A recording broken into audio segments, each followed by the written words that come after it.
Hi, I'm Paula Flowe, Director of the Hitting Stops Here, a campaign for having corporal punishment banned in the remaining 20 states and U.S. territories where this practice is still sanctioned.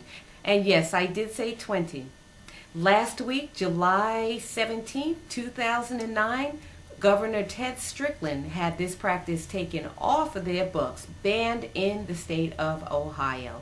So we want to welcome the state of Ohio and the children in the schools there. Welcome to 21st century America. Governor Strickland, we honor you, we thank you, and we hope you'll talk to your other governor friends about shutting the door on corporal punishment in their states too. A message that Barack Obama sent out to the black community, an NAACP conference in New York. Somebody had sent me a photograph of President Obama holding something that looked like a paddle, and I sent out my messages to everybody. I said, is that a paddle he's playing around with? And fortunately it turned out to be something, a piece of equipment that goes with a game called cricket. Never heard of it. Well, I might have heard of it, but didn't see the paddle, and I just was like, oh my God, he's playing with a paddle. The thing that made me most concerned was what he said at the NAACP last Thursday, July 16th. And having that picture and already thinking that he was playing around with something that our children are suffering under in America's schools really led me to be very concerned. So I'd like to go ahead and get into our message here. And first of all, the comments that he made, that our fine president, whom I love dearly, made were about beating children. And basically, it was disturbing because he's very educated, and the abundant scientific evidence that's out there that says that beating our children is harmful to them is not something to play around with when you're talking to an audience that already believes that beating children is the way to go. So I'm going to just take a moment here and read what President Obama said at the NAACP meeting, which was shocking. It says, "And by the way," says Barack, "it means we need to be there for our neighbors' sons and daughters." Applause. "We need to go back to the time, back to the day when we parents saw somebody, some kid fooling around, and it wasn't your child, but you whooped them anyway." And then there was laughter and applause in the audience. "Or at least they'll tell your parents. The parents will," you know, basically you're saying the parents will whoop you, in other words. You know.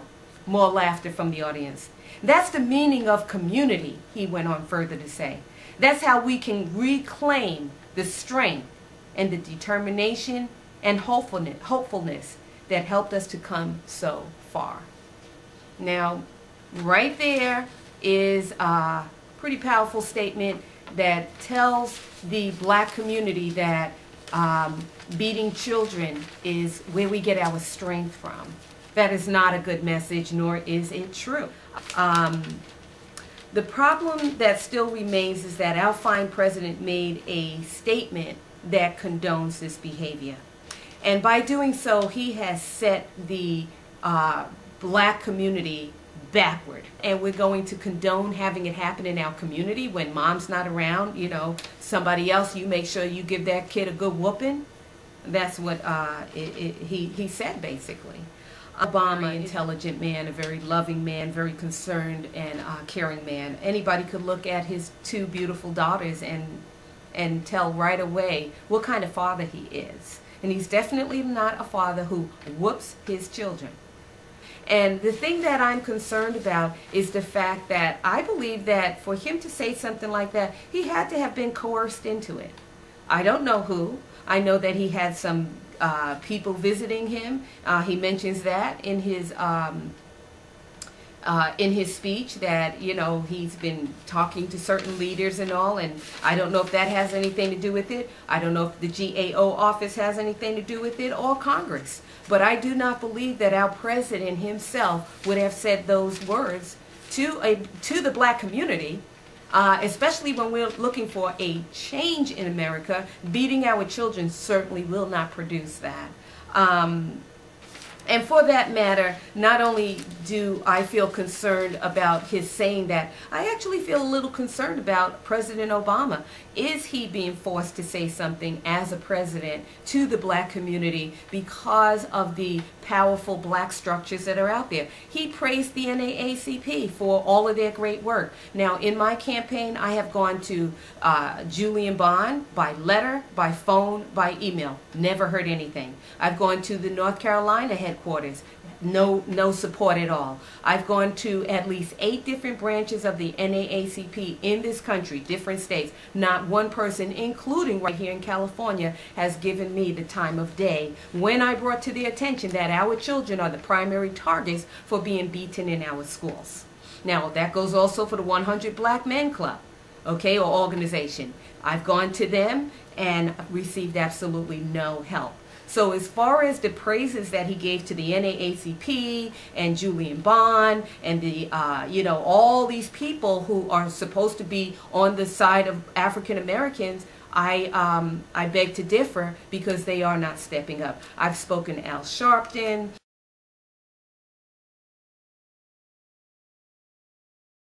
I've handed a note to Jesse Jackson.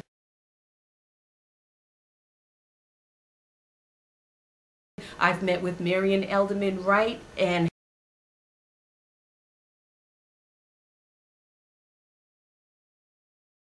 handed her information too.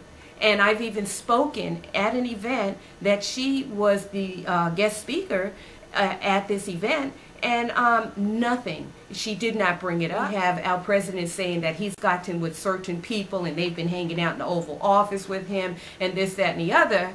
And yet those very people are aware of our children being beaten and are not saying anything. That's what concerns me about our president. Honestly, I don't think that those were his words. Those words were not on his prepared speech for the NAACP. He basically improvised that. And I don't know why. All I know is that President Obama, I do request that you rescind your words to the black community and let them know that this is not acceptable. And we furthermore request that you immediately put a ban on the use of corporal punishment and other harmful forms of seclusions and restraints that our children are suffering at the hands of as well.